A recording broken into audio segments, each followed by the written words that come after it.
পবিত্র মাহে রমজান মাস আসলেই যে ফলের কথা সর্বপ্রথম আমাদের মাথায় আসে সেটি হচ্ছে খেজুর। রমজান মাসে মুসলিমরা ঐতিহ্যগতভাবেই নবী করিম হযরত মুহাম্মদ সাল্লাল্লাহু আলাইহি সাল্লামের রীতি অনুসরণ করে খেজুর এবং পানি দিয়ে ইফতার করেন, যা তাদের সারাদিনের ক্লান্তি দ্রুত কাটিয়ে উঠতে সাহায্য করে। এই খেজুরের মধ্যে রয়েছে অনেক ধরনের গুণাগুণ এবং এটি শরীরের অত্যন্ত উপকারী একটি ফল। বিশ্বব্যাপী প্রায় ৩,০০০ প্রজাতির খেজুর রয়েছে।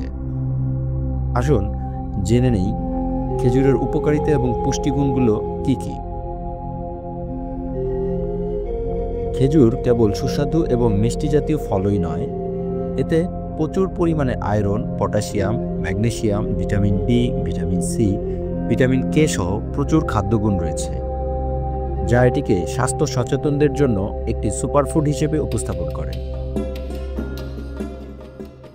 এটি শরীরের শক্তিবর্ধক হিসেবে কাজ করে, পরিপাকতন্ত্রের উন্নতি ঘটায়, হৃদরোগের ঝুঁকি কমায়, হাড় ও দাঁতের স্বাস্থ্য রক্ষা করে, মস্তিষ্কের কার্যকারিতা বৃদ্ধি করে, দেহের ওজন নিয়ন্ত্রণ করতে সহায়তা করে, রক্তচাপ নিয়ন্ত্রণ করে, পানি শূন্যতা বা ডিহাইড্রেশন দূর করতে সাহায্য করে। এর পুষ্টি উপাদান ক্যান্সার প্রতিরোধে সহায়তা করে। এছাড়াও এর পুষ্টি উপাদানের কারণে শরীরে সেরোটোনিন নামক হরমোন উৎপাদন করতে সহায়তা করে, যা মানসিক প্রফুল্লতা দেয় এবং মন ভালো রাখতে সাহায্য করে। এমনকি খেজুর গর্ভাবস্থায় অত্যন্ত উপকারী একটি ফল। এতে থাকা বিভিন্ন পুষ্টি উপাদান মা এবং শিশু উভয়ের জন্যই স্বাস্থ্য রক্ষায় সহায়তা করে। এখন প্রশ্ন হতে পারে, খেজুরে কি কোনো অপকারিতা আছে? প্রকৃতপক্ষে খেজুরের অসংখ্য উপকারিতা থাকলেও ব্যক্তিভেদে কিছু কিছু ক্ষেত্রে খেজুর খাওয়ার ব্যাপারে সতর্ক হওয়া উচিত। বিশেষ করে যাদের ডায়াবেটিস রয়েছে তারা ডাক্তারের পরামর্শ ছাড়া খেজুর খাওয়া থেকে বিরত থাকবেন, কারণ খেজুরে থাকা গ্লুকোজ রক্তে গ্লুকোজের মাত্রা বাড়িয়ে দিতে পারে।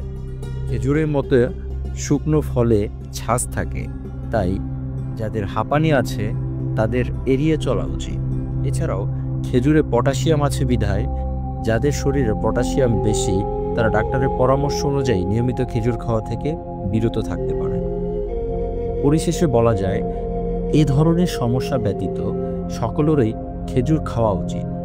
শুধু রমজান মাসেই নয়, সারা বছরের খাদ্য তালিকায় খেজুর রাখলে আমাদের শরীর সুস্থ থাকবে এবং আমাদের জীবনযাত্রার মান আরও উন্নত করতে পারে।